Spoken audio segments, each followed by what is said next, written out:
Welcome to the Missy Gordon Reading Her Essays Metamystic Show.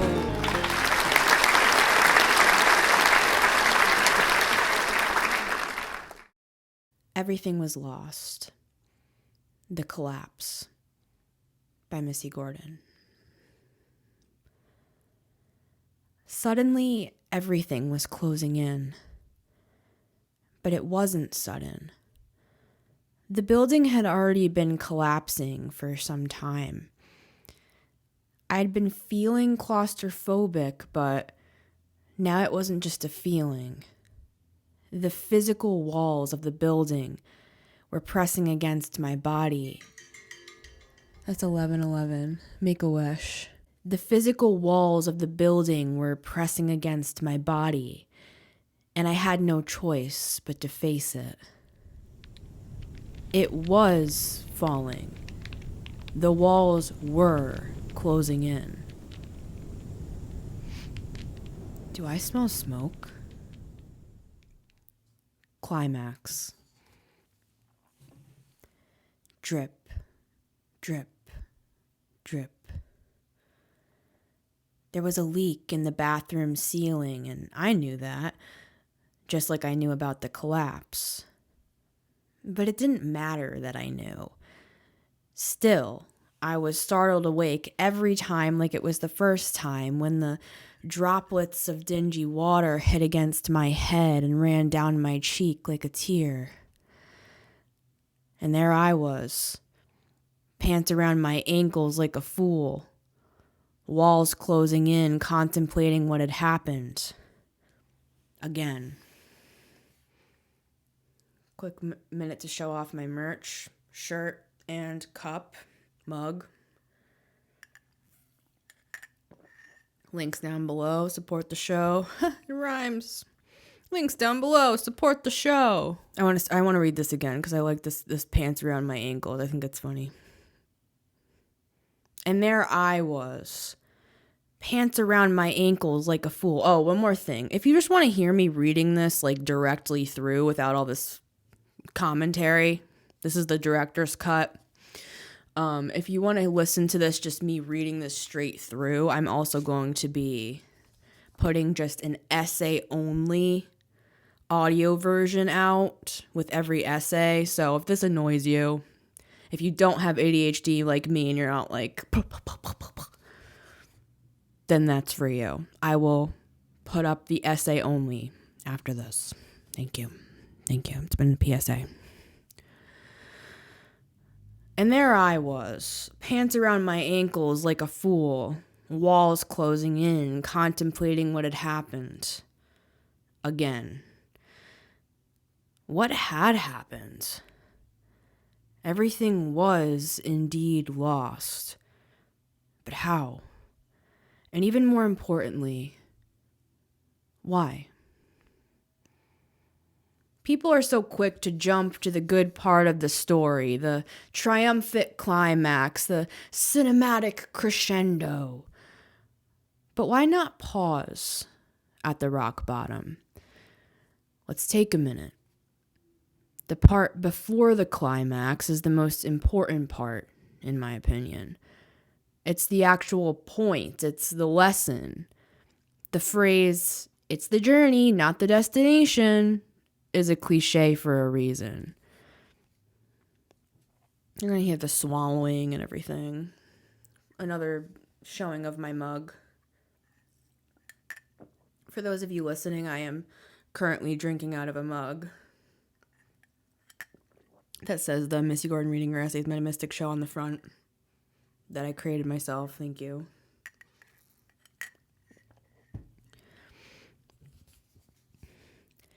The part just before the phoenix rises from the ashes, the should I or shouldn't I flash of a second argument in the mind of the hero before they jump into action. What was the musician wearing before they wrote the song that changed history? What did the scientist eat for breakfast before they found the cure for cancer? For me, it wasn't a Fleetwood Mac t-shirt. And it wasn't a balanced breakfast. It was a moment of complete surrender while the house was on fire. And I couldn't even manage to do that. Surrender! I yelled at myself because everyone else had already left. I was paralyzed, sitting there silent, cold, like a sociopath as I watched my life burn to the ground. No emotion. Or maybe it was every emotion all at once. Burning, crackling flame. Family pictures and my guitars. Where are my journals? I found one that wasn't on fire and I wrote a poem. Burning. My life is burning to the ground. No one here to save me. No one is around. If a life falls in the forest, do we hear it make a sound?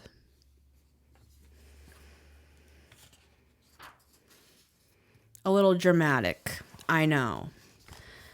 I wish it wasn't so dramatic. I wish I was just a prima donna with incredible fashion sense and looks that could kill. So people looked past her mood swings, you know what I mean? Or a brilliant comedian writing a dark joke that the audience awkwardly laughs at, secretly wondering if he's actually troubled or just kidding. I wish I was kidding. I wish I was exaggerating, but I'm not. Everything was lost. I didn't know which end was up. I felt dazed and confused. I tried to romanticize my fallen belief system, turn the collapse into art, write a book or a movie or a song, but nothing came. Transmuting my pain into composition, my main coping mechanism, and it failed me. Go figure. This is really how it felt. I'm not exaggerating. I'm not just writing stuff. This is how I felt. My guitars, my piano, my journals, and my paints collecting dust, bathing in the dim sunlight of my studio. At least someone was getting a tan. I had been inside all winter, taping the walls together with duct tape, running from the obvious. I fell off the map. I went ghost. I walked off the side of the planet just like the early explorers feared could happen and later proved it couldn't, and yet somehow it still happened to me. Remembering what and who, I forgot. Do I have amnesia? Really, I wondered about this. Am I okay? That was another big question. Will I be okay? Another one. Worth it. Even as I write this, I wonder what exactly happened to me. Post-collapse, my memories felt out of reach somehow. Flashes of the old me weaving in and out of the fog as the ravens cawed. Am I just a shell of a person? Will I ever return to myself again? Where am I? Why do I feel like I'm out of my body? Is this derealization, depersonalization, dissociation, CPTSD, a spiritual awakening, or some sort of mad stroke of genius that will change the course of my life forever? Probably a little bit of everything. A little bit of everything. I'm a bitch, I'm a lover, child, I'm a mother, I'm a sinner, I'm a saint. Probably a little bit of everything. All the colors of the rainbow. I laughed to myself because I'm the only one here. I'll keep my debilitating pain and possible psychosis to myself, thank you very much. But was I crazy? I kept telling myself that if I'm asking myself if I'm crazy, I'm probably not. But why did my sense of self seem so far away? I felt like I died, and maybe a part of me did. But it felt deeper than a transformation. It felt like I was unrecognizable, especially to myself. The person looking back at me from the mirror was a different girl. Do I know you? The magician. I traveled a long way to get here. You can't turn me away now. I bargained with a muffled voice behind the door. You said you would come sooner. Now I'm booked. Sorry. Closed. When he said the word closed, he reached through the crack of the door, quickly hanging a sign that said closed right in front of my face. I turned away defeated. I should have left the burning building sooner, I thought. Why didn't I see the full picture? Why didn't I understand that my entire life was a lie? I hate to admit that I sat on the ground, not under a tree or anything profound like that, just sat directly on the dusty road and cried salty tears of regret. Sad, I know. Let's take a pause, take a moment. So what is Missy doing right now? What is Missy doing? So let me just say, I'm it's a little bit of a fever dream thing here. What we're doing here, we're doing a little creative writing thing here. We're going from an essay thing, kind of mingling over with the creative writing side of me here. Okay, so just stay with me. Okay, just give it a minute. Give it a minute. Somebody just texted me, are you okay? So it fits perfectly with what I'm sharing here. People are wondering, am I okay? It's a great question. I just came out of my blue period. So she is so grandiose. She's a narcissist. Actually, I studied narcissism in all seriousness, not the bullshit that you see on YouTube. I mean, like, really boring, long books that no layman would read, okay? No layperson would read the long, drawn-out doctor shit that I started reading years before narcissism was a freaking buzzword.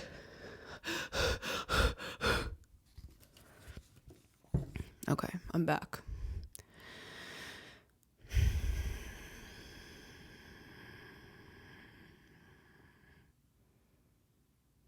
Okay, where we're at is I'm sitting on the dusty ground, feeling sorry for myself. Sad, I know. Hey you. I turned to look, but saw no one. Great. Now I'm literally hearing audible voices too. Maybe I am crazy. And from the bush, like the voice of God speaking to Moses, I saw a man hiding and rustling in the leaves. I wiped the dust off my strawberry-patterned velvet pants and walked towards the voice. Are you hiding too? From who? He asked. Yourself, I said. No, but I have something you're looking for. Mid-sentence, he flipped a gold coin into the air. It would have been good if I had a coin. Do I have a coin? I don't. Sorry. Just picture me flipping a coin. Mid-sentence, he flipped a gold coin into the air. Dude, in all seriousness, what I'm about to say, something crazy happened that confirmed to me that I'm on the right track doing this freaking podcast. Okay, let me read this and then I'll say it. Heads, you come with me. Tails, you stay here feeling sorry for yourself. He grinned at me with a mischievous look. I think I saw his eyes sparkle. Heads, he said, showing me the coin. Now, let me say this really quick. In all seriousness, because I've been questioning my life, starting this podcast for the third time, and here we are. We're still rolling. We're still rolling, folks. So I came in from my hike this morning, and on the stairs, I live on the third floor apartment, so shared staircase. Okay, I'm walking up the stairs, and there is a coin sitting there, and it's faced heads up, just like the magician's coin in my story. And I felt like my guides and my angels were like, see? Because look at what he just said. Heads, you come with me. Tails, you stay here feeling sorry for yourself. He grinned at me with a mischievous look. I think I saw his eyes sparkle. Heads, he said, showing me the coin. At this point, I didn't even have the energy to argue. I had traveled a long way and had nothing to show for it. Okay, I sighed, but he jumped up in excitement. So who are you, anyway? I looked at the embroidery on his bright red cloak as I asked. Okay, believe me or don't believe me, but as he said these next two words, he disappeared and reappeared. I felt like I was suspended in time. The magician! How did you do that? Do what? He said in a performer's tone. Teach me to do what you just did. Magic is not taught, but honed. Come. I followed the magician through a narrow passageway, dense bushes on every side. I had to turn sideways. What's with all the bushes? I thought. When we came through to the other side, I saw an old man with a long white beard, cooking fish over a fire. The magician introduced me, but the words were muted. My eyes fixated on the roaring flame, taking me back to the collapse. On a spiritual journey, I see. Huh? I didn't know the old man was even talking to me at first. Half of me was still back at the burning building, watching everything go up in flames. The magician tells me that you went to see the town wizard, but with no luck. Yeah, he said he was booked. Come. The old man waved his hand, and I swear I saw the fire go out. Why are you people always asking me to come? I would have made a sex joke, but I didn't think they'd laugh. Where are we going now? The magician laughed, looking at the old man. She's new. The books smelled musty and the pages looked old, but I felt tangible, almost a creepy kind of magic that felt like 1,000 eyes witnessing my every insecurity as I entered the old man's library. Ah, here we are. He handed me a journal with his handwritten notes, mostly illegible. Here, he pointed. Believe in myself, I scoffed.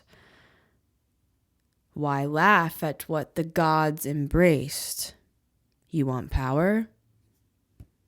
Start here. He seemed annoyed with me. 100 times, he said, handing me a piece of chalk. Who am I, Bart Simpson? But he didn't get the joke. Or maybe he just didn't think I was funny. By the time I got to believe in myself number 75, I had an epiphany. My past belief system was a house of cards. It would have collapsed on anybody. I thought it was just me, and I hated myself for it. The house collapsed, the walls closed in, my life burned down, and all was lost because it wasn't even mine to begin with.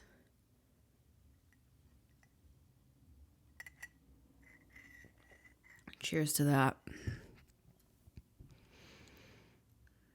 My life was compiled, and you hear the cawing? The ravens and the crows are coming to confirm. It's not just you. Okay, if you feel like your life collapsed, your belief system collapsed, first of all, in the astrology, if we want to go astrology with it, that's kind of what's supposed to be happening right now. So, if your beliefs have not been challenged already, they're about to be 444 on the clock when I'm saying this. I'm in tarot mode. I'm in TikTok tarot reader mode. 444 on the clock. No, but seriously, the number 4 means foundations. So, I'm talking about my spiritual beliefs collapsing, my proverbial, belief system burning down to the ground. And actually, it wasn't proverbial. It was my belief system, and it was my life, and it was my family, and it was my friends, and it was my community, and it was my identity, and it was the way I presented, and it was the 20 fucking years that I spent learning the literal Greek of the word in the Bible. Like, not just reading the Bible and studying the Bible and practicing the scriptures, like going like layer, like a theologian. Like I said, or did I say this? Or am I having deja vu? I literally would listen to, 3-hour long, really, really boring, right? That nobody, even a super Christian would not listen to the people that I listened to. The lectures that I listened to. I was part of a revelation class with a panel of individuals that were the most intelligent. They were scholars, they were historians, they were theologians, brilliant minds, right? You could barely even, I had to look up words. I didn't even, it's like you barely follow it, right? That's what I do for fun, or that's what I did. I spent 20 years doing that. So when I'm saying my house burned down, I mean, I felt like I wasn't intelligent anymore because I spent 20 years filling myself with information that no longer applies. You know what I mean? I'm kicked out of the group I used to be in, and even intelligent people in other areas, they don't really care. They don't really care about the Greek and the Hebrew meaning of this word, and the tetragrammaton and YHWH. People don't even know what you're talking about. I try to explain things to people, and they would literally look at me with glassy eyes. So I spent 20 years with staying in my room when all my friends were out doing stuff, right? I was sitting there with a freaking,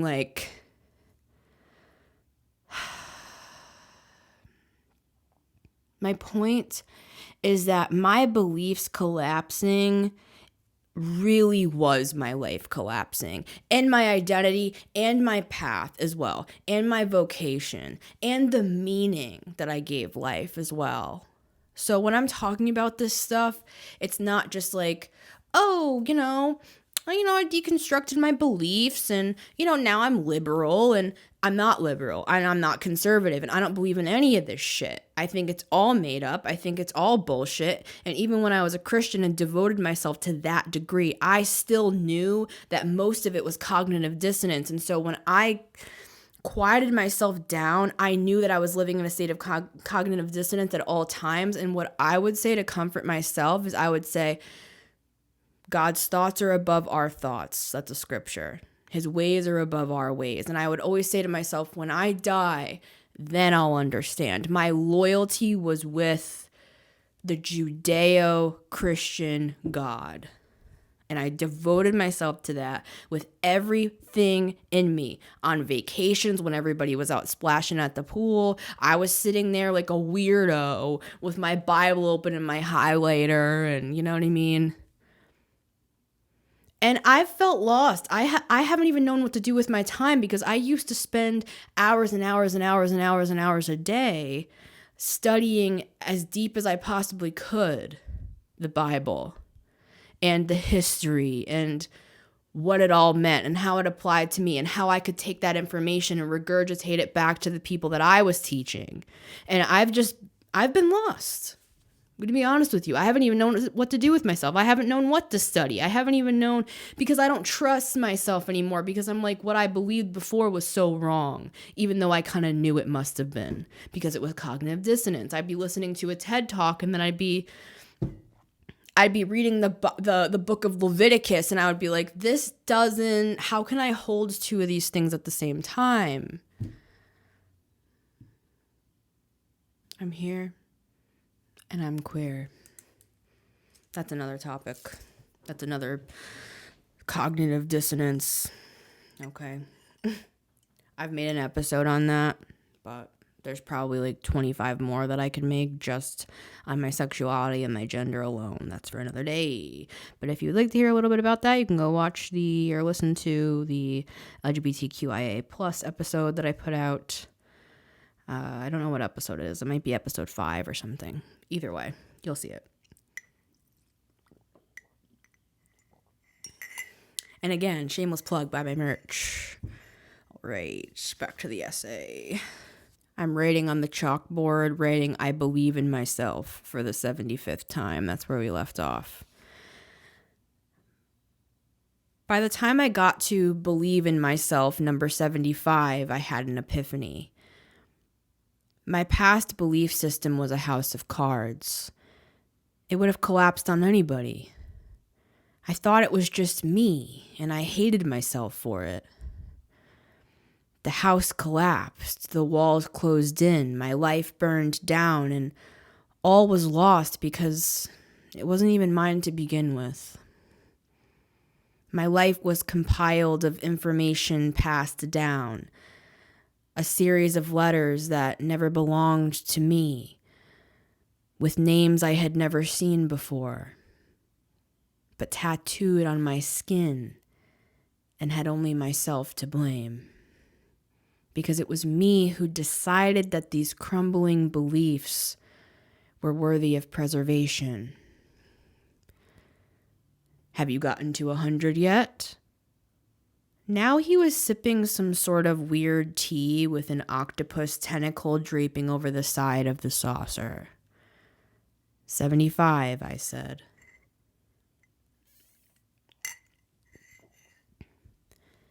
Keep going. He still looked a little annoyed. But I stopped on 75 and couldn't go any further. I was stuck. Rise and shine. I wiped the drool off my face, jolting upward like a lightning bolt, eyes squinting in the sun like the morning after fighting a wicked hangover. Oh yeah, I fell asleep in the library at I Believe in Myself, number 75. Time to find answers. Come. I thought about making the sex joke again, but I refrained. Here we go again. I think the eyes saw the back of my head, looking for truth in all the wrong places. Don't think, just release, and the arrow will find its center. Bullseye. The truth does the same, he said. We were standing in a field, 2 miles deep on the old man's land, and all I wanted to do was to go home. But I didn't have a home anymore. I'm not an archer, I said. You are now. He looked amused. Better than annoyed, I guess.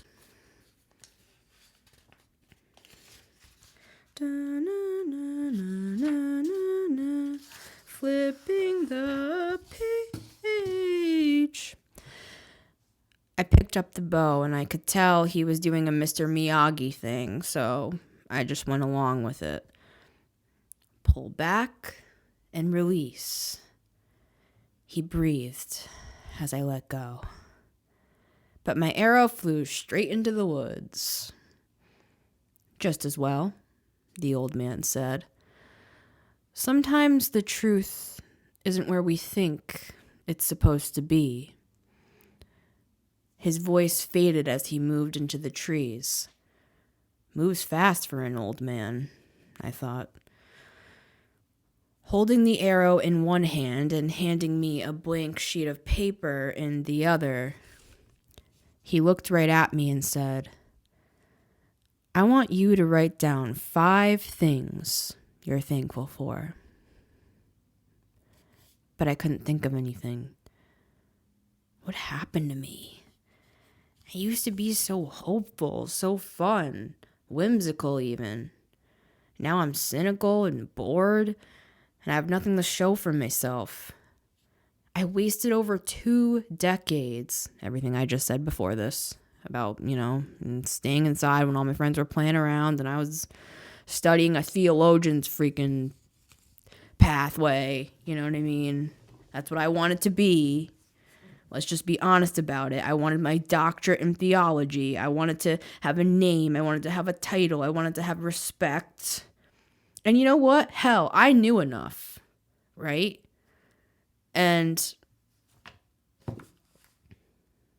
that's part of the collapse. You know what I mean? That's part of the now. That's part of where we are. Okay.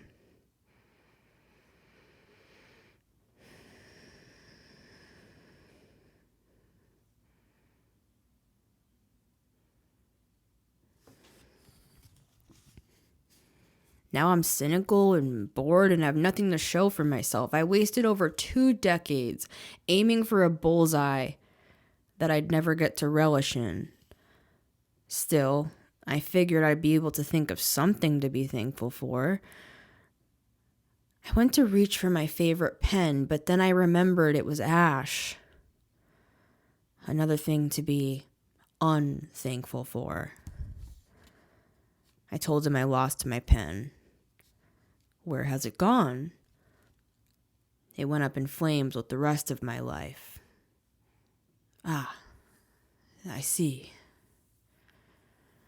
When I blinked my eyes, we were somewhere else. Isn't it beautiful? The old man pointed at the horizon, the sun beginning to set. Golden hour. We were standing at the top of the mountain, but I didn't remember climbing it. I felt delusional, more than usual. Now I'm rhyming. I wish I had my pen. This is good stuff. How did we get up here? But he ignored the question. Not everything is lost. I need to go get something. Pause for a moment.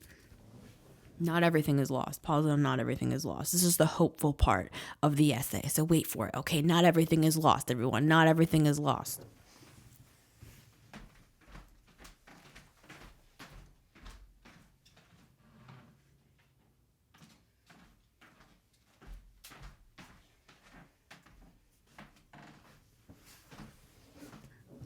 Okay. You'll see what I grabbed in a moment. And if you're listening, I'll tell you what it is when we get there. We're almost to the end, folks. Thank you for those of you who have listened this long. I appreciate you hearing my writing. Seriously, thank you for being here. Thank you for listening. Thank you for watching.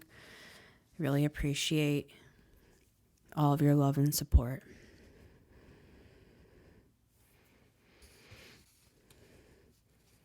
How did we get up here? But he ignored the question. Not everything is lost.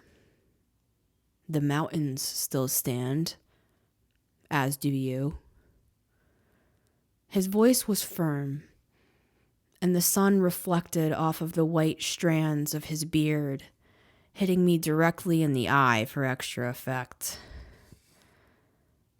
The scene was beautiful, though. He was right.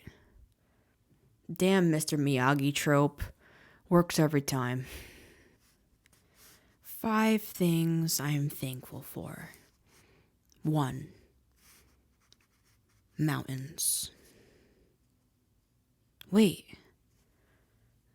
I was stunned. I realized I was writing the word mountain with my favorite pen.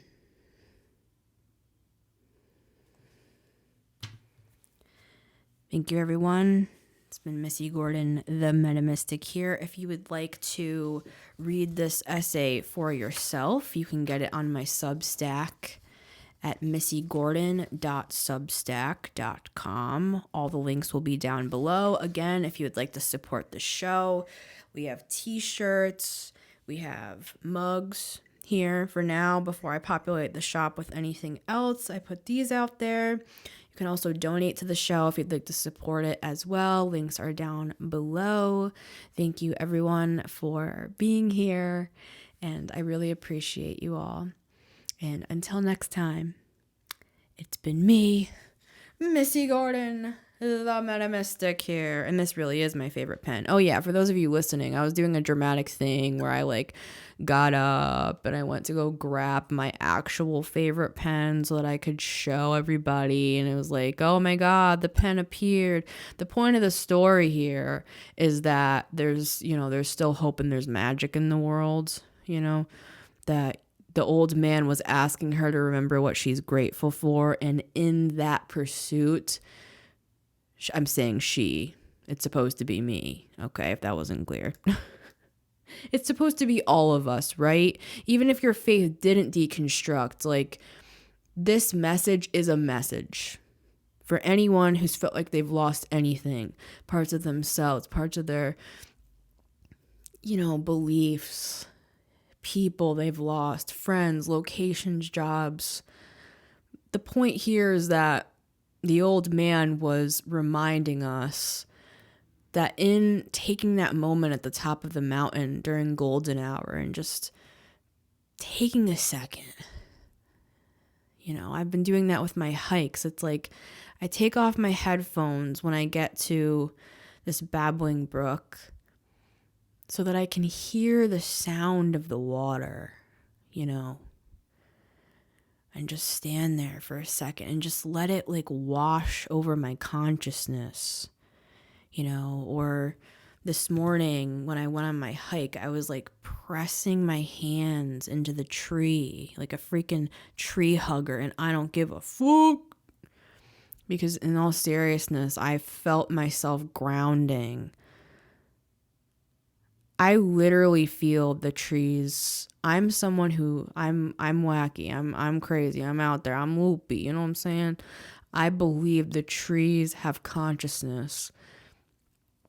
And when I touched that tree, I saw this imagery going through me like strands of DNA. It was like I was seeing imagery of DNA when I had my hands against the tree. And it was like the tree was sending these light codes into my being. And that, with combination of taking off my headphones and listening to the beautiful water, it felt like it was cleansing my freaking sins away. Hallelujah, I'm born again. It's that's the sort of stuff that we take a minute to be thankful for. Like the old man reminded us of, to just stand on the mountaintop and look at how beautiful the world is, how beautiful life is. And while I was standing there feeling sorry for myself, thinking, oh, even my favorite pen has turned to ash, everything's gone. In that moment that I was thankful for the mountain, it's that's when the pen appeared. When we're thankful for things, that's when that hope returns again. In other words, there is hope here. That's the point of my show. There's hope. That's what I'm here to talk about. There's some hope here. It's not just oh, everything's lost. That's the name of this essay. Everything was lost. Okay. We're talking about the rock bottom here, and now we're talking about the rising, and part of that is taking a freaking second to stop, and you have to force it. It's like stopping a locomotive. If you stop a train, it takes a minute. You know what I mean? This monkey mind, it's crazy. Can I get an amen? It's freaking crazy in here. Okay? So we have to actually, it takes a minute, in other words. Also, it takes, I think it's 15 seconds. I think, neurologists let me know. But I'm pretty sure that neurologically, I'm sorry, my stomach is rumbling. I need to eat. Neurologically speaking, I think it takes 15 seconds for an experience to imprint into the brain for it to actually hold. So sometimes what I do is if I'm like looking at a sunset or I'm trying to take a second to be grateful for something, I give it at least 15 seconds so that I learned this from Richard Rohr, actually, one of my mentors. It takes about 15 seconds to imprint into your mind that you saw that sunset that day. So as an example, like with the example of the train, it takes a minute to stop. So when we take that moment, and it literally can be 15 seconds. Anyone can do 15 seconds, and maybe during that 15 seconds, you'll have some sort of an epiphany. Maybe your favorite pen will reappear from under the seat of your car that was there for who knows how long.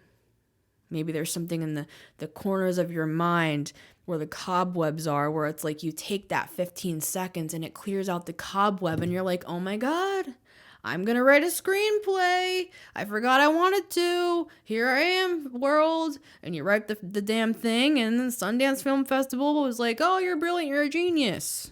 You never know. Just saying.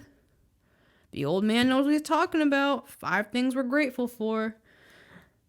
Maybe you should take a minute and write down 5 things. Or even just one. Just one. And just sit with it for like 15 seconds. All right, my friends. It's been Missy Gordon, the Metamystic here. And I will see you on the next one. And you will hear me. Hear me. The voice of God. On the next one. Take care. Bye.